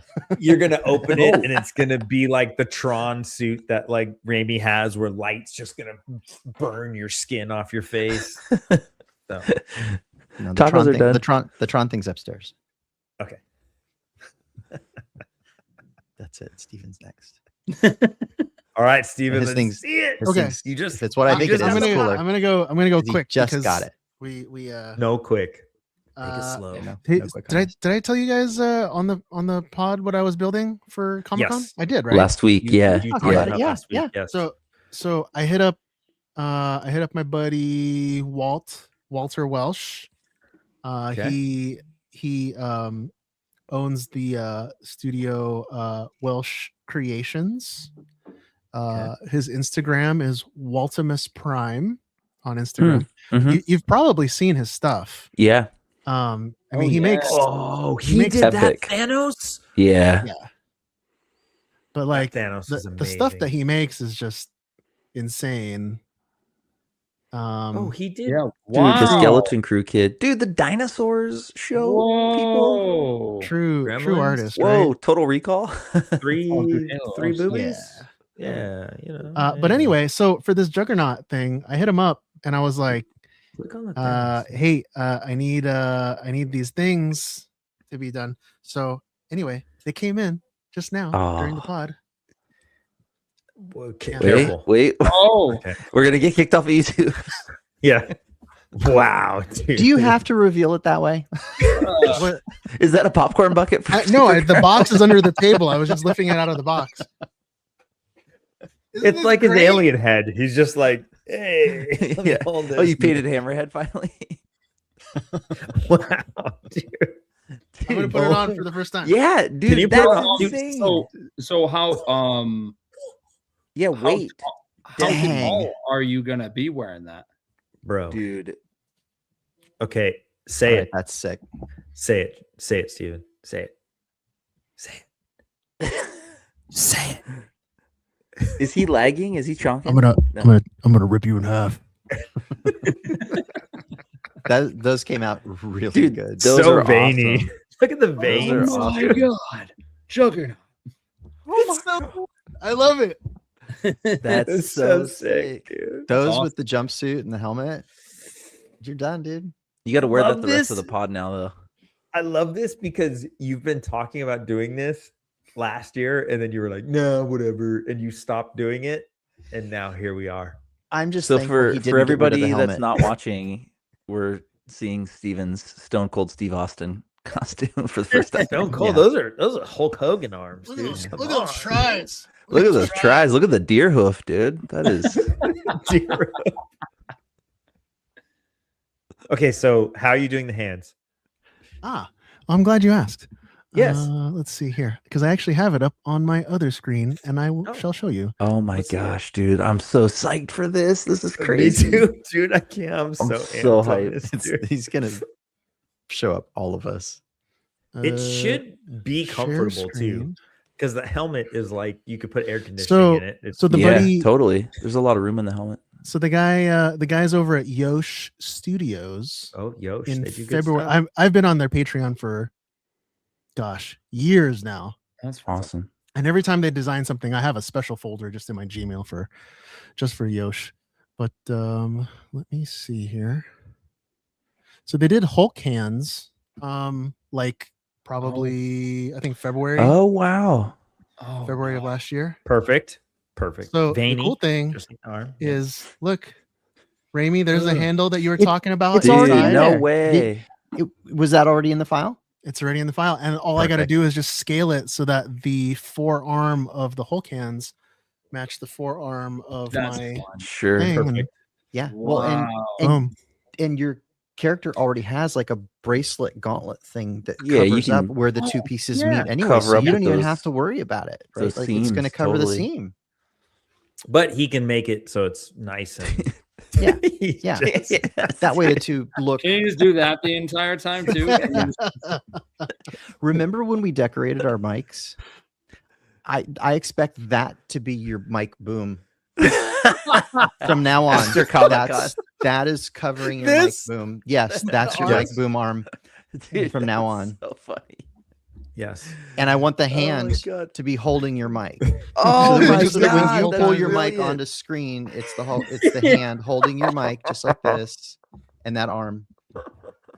Yeah, but with the hand. Yeah. Okay. Now we're Just- gonna get just- censored. Just holding the mic. All Yeah. right. We're out of control. That's it. Colin, That's take all the on my wheel. workbench. Dude, I can't wait. I can't wait. You're gonna say that over and over. I'm gonna tear you in half now. Oh It's my like- god, dude. I'm just gonna follow you around. So brilliant. Oh my I'm god, so it's excited. Juggernaut. So I mean, is it a secret of what other Marvel characters are gonna be there for the group, or is that like No. Oh, okay. No, I don't think so. No, Yeah, I think we've all kind of We've said talked it about at, it. at least Yeah. last week, and maybe Okay. just in the last couple weeks, we've all kind of Got it. talked about Okay. We're X- trying to do X-Men something adjacent. X-Men centric, Okay. Well, I Um, mean, but anything Marvel really. yeah. Yeah. I mean, Spider-Man technically works. I mean, because he does have, Oh, he does- bros down with the X-Men hard. Yeah, yeah. In the Yeah, comics, yeah, yeah. for Oh, sure. Okay. How's the wart on the elbow, dude? What's up with that? Hey, so what is the material, Steven? Tell us about the material. Oh, it's of just these foam arms. latex. He sculpted the arms and he sculpted the this is arms and they're just amazing. foam latex. Because Can we it see the looks super opening? lightweight. Like you're Oh. holding it and kind of lifting it around. Like it looks really Yeah, lightweight. the whole which is thing awesome. feels so hollow, Yeah. but it's all the support is coming from the wrist. So that was going to be my next question. Do you need to have some sort of harness system to hold it onto your shoulders, or no? The wrist pretty much holds it in place Yeah, just the wrist. because you did need to ace you did need to ace Ventura your hand through the wrist. So yes, that Yeah. makes sense. Yeah. Yeah. Okay. Wow. Smells like latex in here.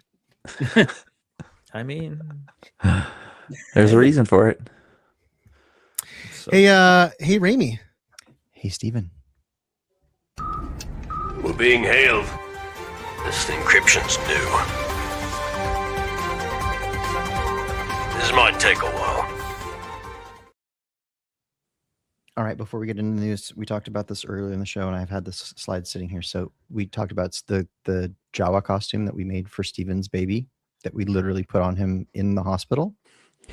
there he is. That's it. Yep. That's Oh, that's the little plastic thing in the nursery. I remember That this. was that literally in is the hospital. so funny and cute. That's amazing. That's really, really cute. So he was not even an hour old in that photo. Yeah.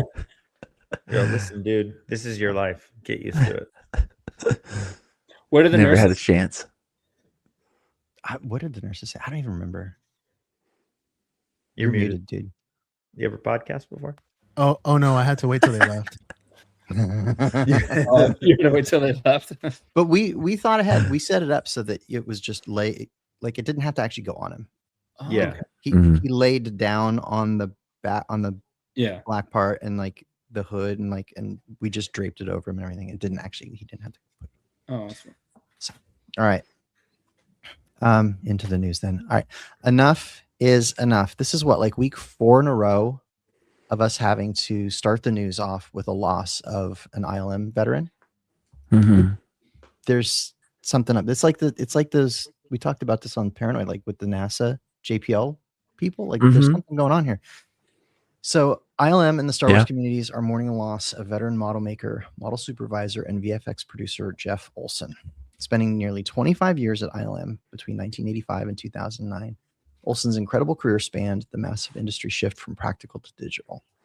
He was heavily involved in the visual effects for The Phantom Menace and even made a quick cameo in the movie. He's the dude with the little pointy hat back there behind Jabba. No way. Oh, that was sick. That's awesome. Standing right behind Jabba. Star Wars the Hutt is during so the pod good at rest that. scene. Yeah, Yeah. They do that a lot. So other things that he worked on Willow, Who Framed Roger Rabbit, Star Trek First Contact, and Back to the Future Part 3 and Die Hard 2. So he had a huge list of credits.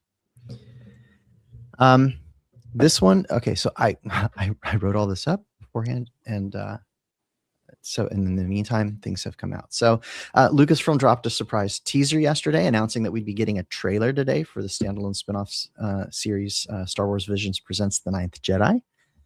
The multi-episode season from production IG is continuing the journey of La Cara in a distant future where lightsabers and Jedi are rare commodities. So the studio promised that the first full trailer would debut today, July 2nd. It originally didn't mention a time, but what really was going on was that today's the day of their live panel at Anime Expo here in LA.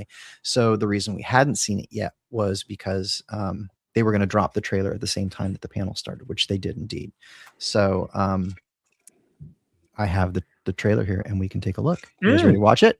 I have not, yeah. I have not seen it. It literally dropped while we were haven't doing seen the this yet. show. So Do we need to speak over it? I mean, we don't seem to have any trouble with the trailers. I mean, they put these out because they want people to see them. So it's when we're showing stuff that's that like from clips from movies and things that are out. So that's when we get in trouble. So we should be fine. So here we go. The Jedi and the Sith have disappeared. A terrible age of conflict now mires the galaxy in chaos. Bro, this is just Robotech. We are searching for allies who will stand up with us for the sake of the galaxy. We need Jedi to fight alongside us. Are you a Jedi?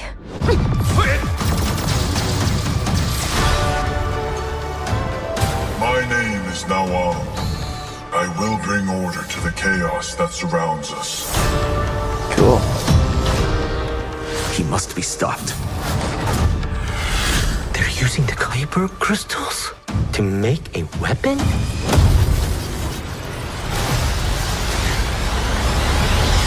Fire.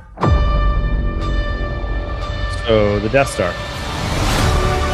No, it's Starkiller Base. I won't allow you to conquer the galaxy. This mission will be dangerous. Things are about to get a little bumpy.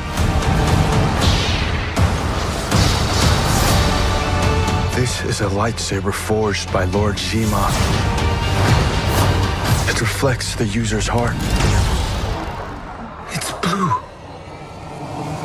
Is Nawam a Jedi? The Jedi fight in the name of justice. Does the Force actually guide you? How many people have you killed for the sake of justice?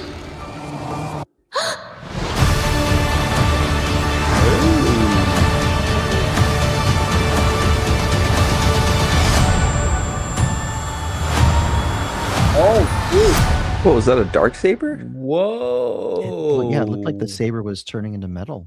Whoa! So Whoa! the show's not canon, as far as I know. Correct? Correct. I think the visions are considered non-canon. Okay, so would this technically be out of all the new Disney stuff that they've done besides Visions, this is the first actual non-canon show that they've done? I think, right? Yeah, I think so. Say that's true. Right? Yeah. Okay. But it's a multi-episodic show, correct? Yes, Yeah. this is multiple episodes. I don't think they've given us a number of how many there are, but correct. I Are was they just- also sorry, go ahead. No, go for it. I was also surprised by the release date because they were saying it was coming later this fall. So Yeah. when they said August 5th, I was like, oh shoot, that's a lot closer than I thought it was gonna be. So yeah, I mean it looks good. I'm very intrigued, and I hope it does well because I want them to keep doing things like this where they experiment and do more full scale shows like this. So I am very intrigued. I agree. To see where this goes. This is one of those shows that I'm definitely gonna watch in Japanese, not English dubbed. I want to read the subtitles on this for sure. Yeah, because like just English just dub.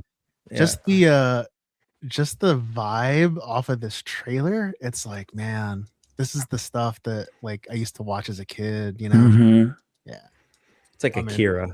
I'm into it. Yeah. Is this an off? I'm terrible of remembering all the different like kind of variations there are in Visions. Like, is this an offshoot from one of the Visions episodes? Or is this Yes, It they've done is? Okay. they've done both season 1 and season 3 had an episode based on this girl. Yeah. Cool. Kara, right? Kara, something like that. So yeah. this and Kara and the short Ronin were the only returning ones for Visions, for Visions 3. And then they decided that this was the one that they would start off with to see, if this is good, then they're saying that they want to do more like this. Yeah, which makes sense because this kind of translates to the anime crowd as well, because this is very like anime styling, like with her voice and everything. So that makes sense. Yeah. It's cool. I Yeah. mean, I'm down for it. And I think the other cool thing about this too is that because it's not canon, I think that really like kind of gives them free reign to do some really interesting things. And the fact that this is taking place in a timeline where it doesn't look like it's got anything to do with the Empire or a Skywalker or anything like that. So the era that is taking place too is going to be really, really cool to see, like, of the different types of characters and droids and just environments that we've probably never really seen before. So yeah, this has definitely piqued my interest for sure. Looks fun. Yeah. So we've got that coming up here not that long from now. August 5th. Oh yeah, that's a month. So first footage of the movie Starfighter was quietly shown to theater owners at Cine Europe, which is an annual European convention where Hollywood studios owners get to preview where Hollywood studios preview their upcoming slates to international cinema exhibitors. So the film finished late last year, and my sources are telling me that it's actually running well ahead of schedule in post-production. Wow. So Disney also used the presentation to detail its new Infinity Vision theater certification program, which is a big giant screen branding thing that they're trying to position as like an IMAX killer. Requiring theaters to have screens that are at least 45 feet wide, immersive audio, and a specific high brightness threshold to guarantee a high-end viewing experience. So we don't actually know if Starfighter is going to be using it, but my guess is Disney's going to start pushing all of their franchises and their brands into that format. Now, that doesn't mean that they're not going to have things in both IMAX and in Infinity Vision at the same time. They're not going to walk away from money. But we'll see if Starfighter comes out in that format or not. So all these people got to see it, and no spoilers have come out. That's good. Well, they're all industry insiders though. Yeah. too. Well, Marvel might need a lesson in that, because the Daredevil season 3 stuff that keeps coming out every single day is just out of hand, bro. I think that's tough because they're filming on location though. So But every picture, it's like they look like, oh, there's someone taking a photo, and it's every day. It's new photos. Yeah. Photos. I mean, that's the consequence of filming on location though. Like I'm hyped for this. when we started seeing like the different leaks for like season 3, I was like, I kind of figured like of certain things, like because we know like the Defenders and like all that stuff, and I'm just like, yeah, but it would be nice if people could just let things happen and like That's me, man. I don't want to see nothing. Like, just give me the trailer. Give me one trailer, maybe 2. Yep. And that's it. Come out with the movie. I get it. I'm hyped on this too. I was just talking with my neighbors about they're like casual, they watch Star Wars, whatever, here and there. And I was telling them about Project Hail Mary and how good that was, and how Ryan Gosling was like amazing in it. And like I think he's gonna bring some positive acting to Star Wars. So yeah.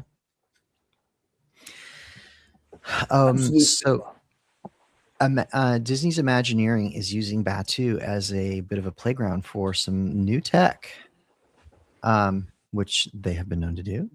A new Bloomberg report is pulled back the curtain on an autonomous floating vendor droid setup that is coming to the parks later this year.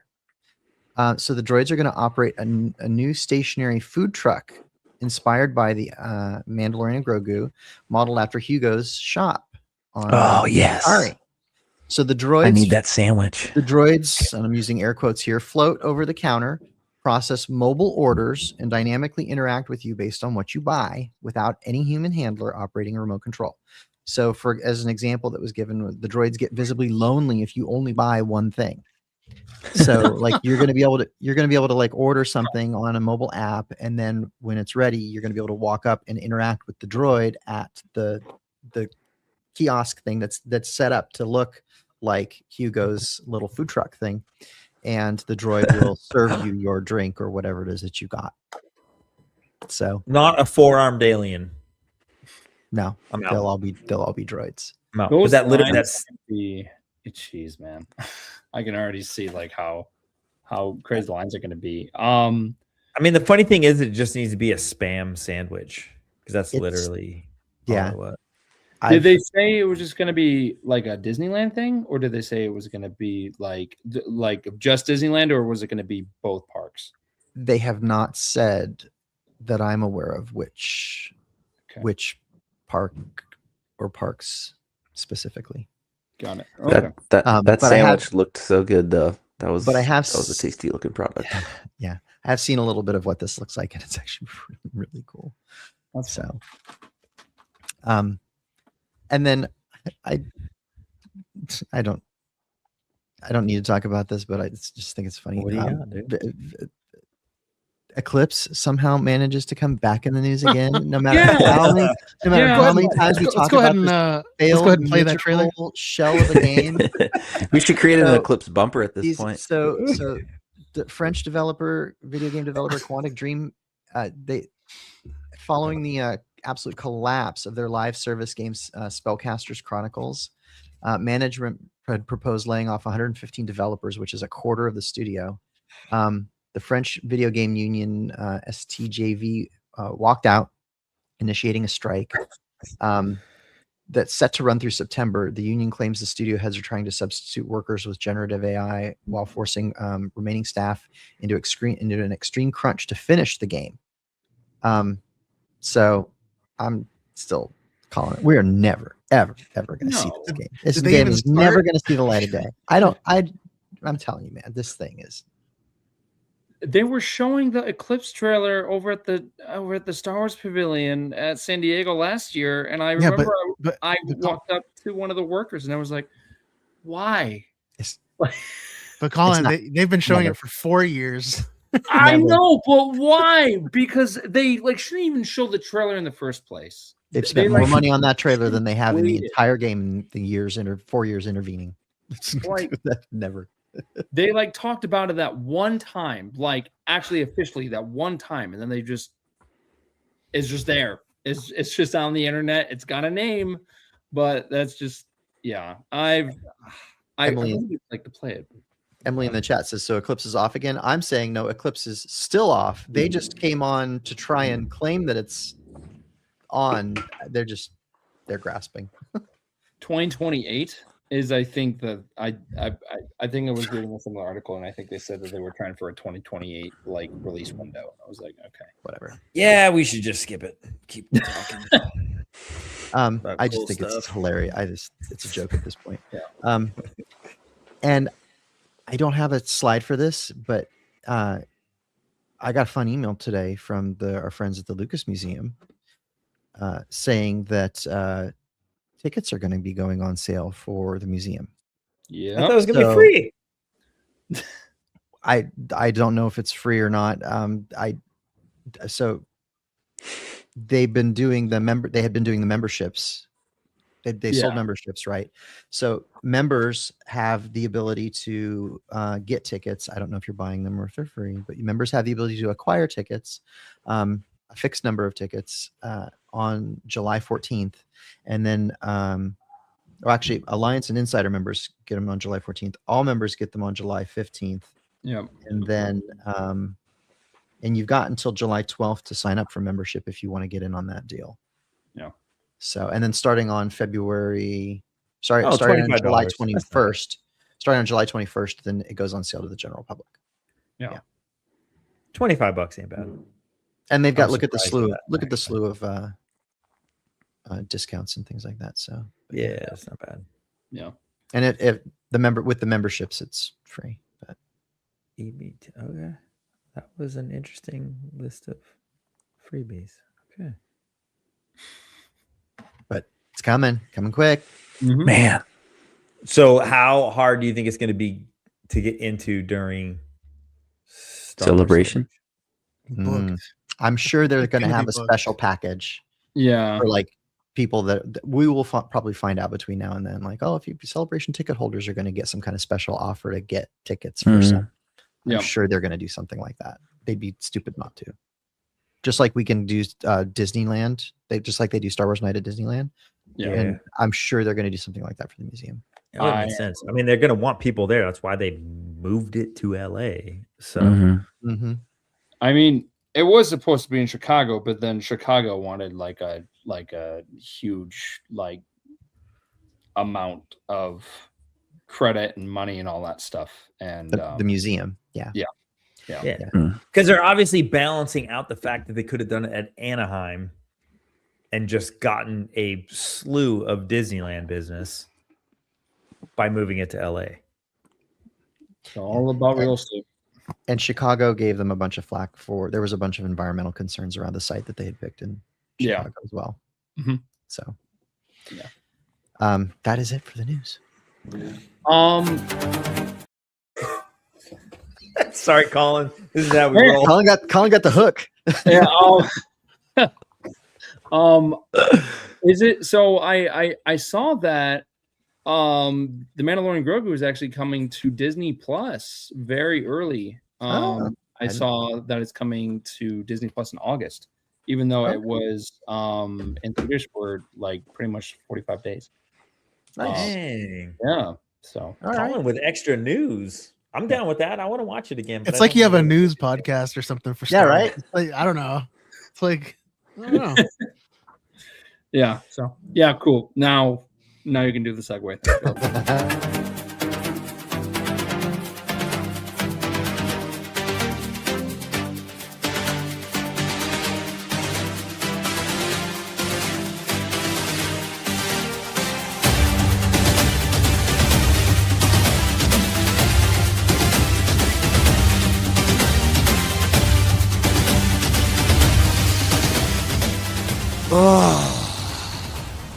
I'm touching myself tonight.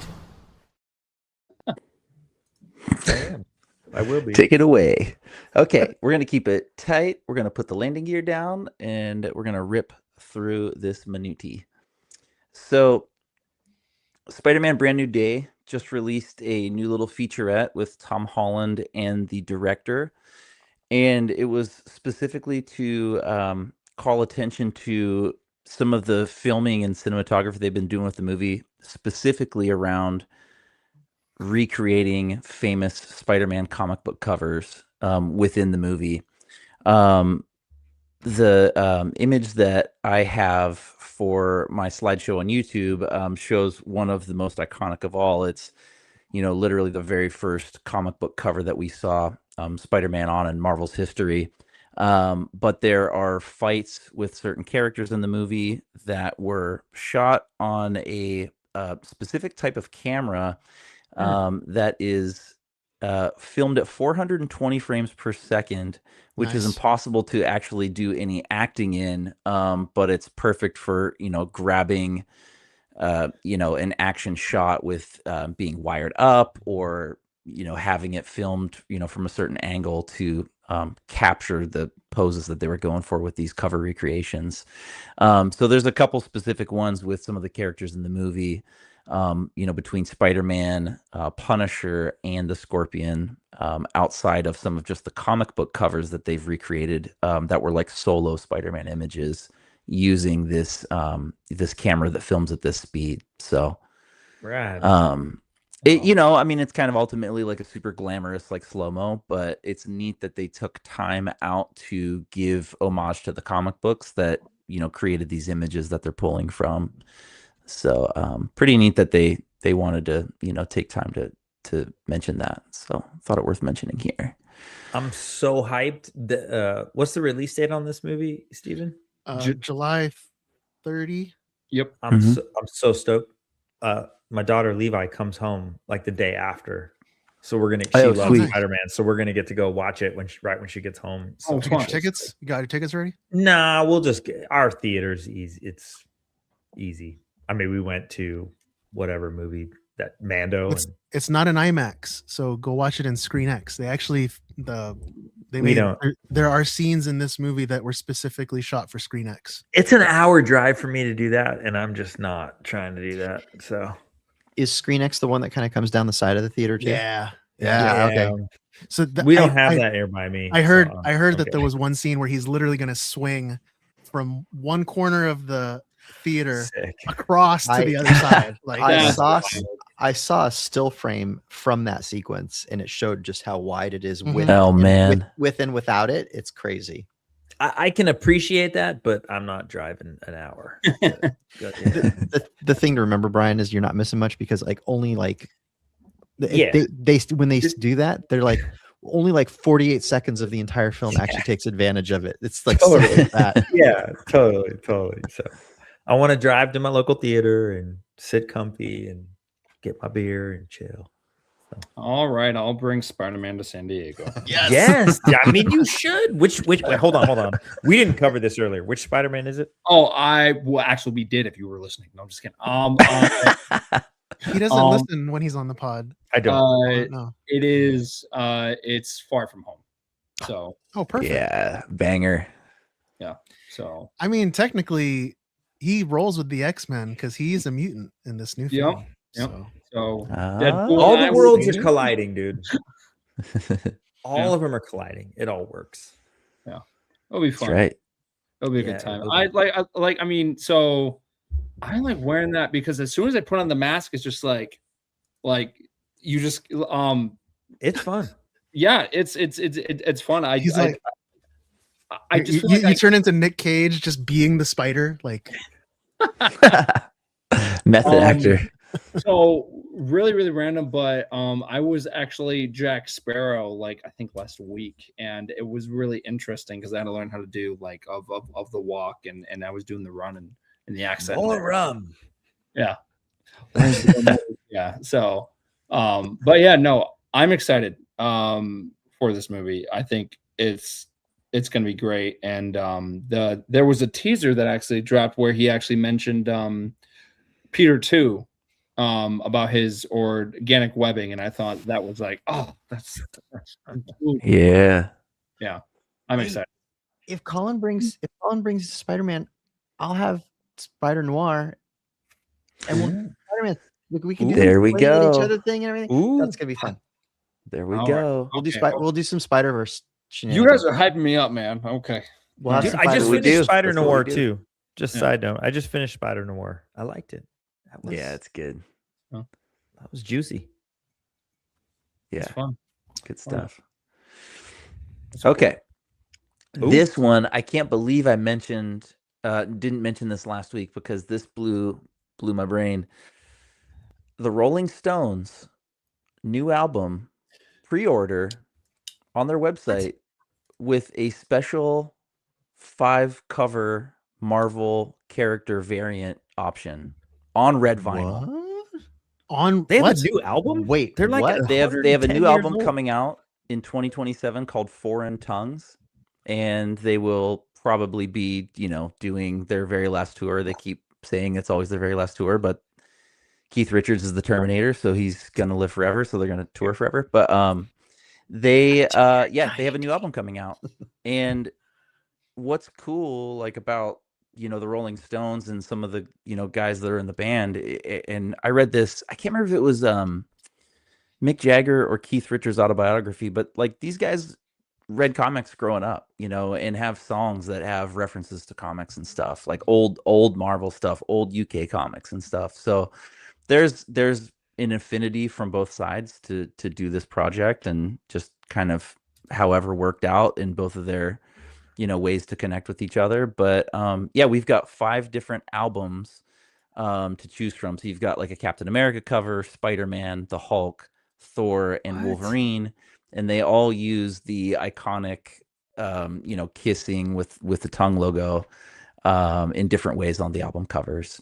And each one has a special what if style insert that is a special art print within each of these albums too. So neat little art piece, iconic music, history, guys. I mean, dude, who doesn't love the Stones? Oh, the record looks cool. Yeah, the red vinyl is so neat. Even though this just seems weird. It is weird. It is weird. I just don't get it. Yeah, it's Someone's strange. getting paid. Someone's getting paid. I mean, I'm sure they read comics, whatever, but it just seems, I don't know. I don't want to sound negative, but it just seems kind of forced. Yeah, it's trippy. I mean, Oh, I'm they're not all gonna red. Probably buy dude, them why because isn't I don't the- have a why record isn't player. the But Hulk one green? what's that? The That's Hulk? true. Oh, the vinyl should be green. The Thor one should be silver. I mean, it's probably so expensive to do special vinyl. It's like, for $70. Times probably 4. 'cause You got to buy all minimums. 4 or all 5. Five. Yeah, all 5. Limited to 4 per customer, Brian. I mean, so it's cool. you're good. It's cool. It's good. Work. All right. Pokemon rates. Got it. I just thought that was so weird, and I love my Stones. This is a placeholder to mention that X-Men 97 is on Disney Plus season 2. 3 episodes appeared last night. It is epic. I see Steven give me the thumbs up. We were gonna We'll do the more on this. We'll right? do the review next week because Yeah. I haven't watched it yet. Give people Yeah. time to watch Uncle it. You'll David give wants people time to come do watch. the review too. Oh, we need Uncle David for this. Yes. And Yeah, it just yeah. came out yesterday, so we want to give people Yeah. time to watch, especially if it's this 3 is, episodes. This is just putting everybody on notice that it is out. You need to go watch it. It is so good. I blew through all 3 episodes, frothing for the rest of the season. It was so good. So Why is Wolverine not in the matching kit? dude, don't worry about it. Just don't even worry Okay. about it. Yeah. Okay. More to come. More to come. I gotta check this out. Yeah, dude, it's so good. And then some comics for this week. A couple of number ones. So we have the Marvel Summer Swimsuit issue, which they have been doing since like 1989. They It's have, a total like yeah. funny publisher tradition that they've been doing, which is rad. So number 1 there. A new What If Secret Wars number 1. Another number 1 is the Challenges of Doctor Doom with Mr. Fantastic. It's just kind of a book that's an anthology story showing struggles between those 2 characters through the years. And then a little Star Wars news in the form of a comic. We have Rogue One Saw Gerrera #1 coming out. Lies. And it's actually written by Mark Bernardin, who is co-host of the Fat Man Beyond podcast with Kevin Smith that they do at Scum and Villainy Cantina, which is pretty neat. So nice little tie-in there. Every day. Well, every day. Now we must do our Saw Gerrera impressions. All of us. Yep. All of us. Take us out, Steven. Are you here to kill me? Nailed it. Oh, Nailed it. One might lose their mind. Oh my god. He was so good at that, dude. Come on. Let's give it up for so good at that movie. Let us not So forget good. he's the reason that Tech died. That's true. Oh. Rip. How dare Son of you a do that? bee. Let us That's not true. forget. What's wrong with you? God damn it. Oh my god. true. Well, that's it. It was my fault. That is it. For the month minute.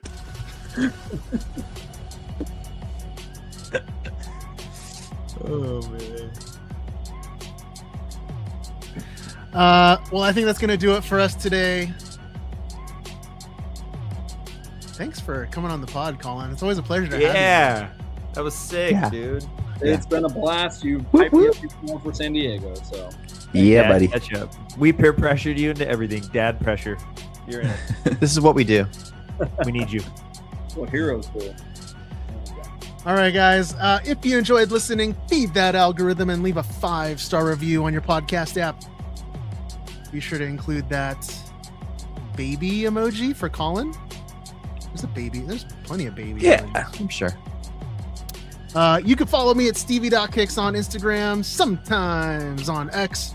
Gentlemen, let the listeners know where they can find you, Colin. You can find me at Blue Harvest. No E in the Harvest, I know it's whatever, but you can find me there. And then VCN Transmissions. Luke.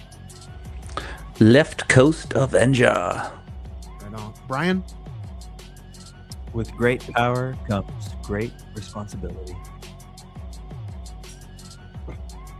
Okay. Did you make that up? That was pretty sick.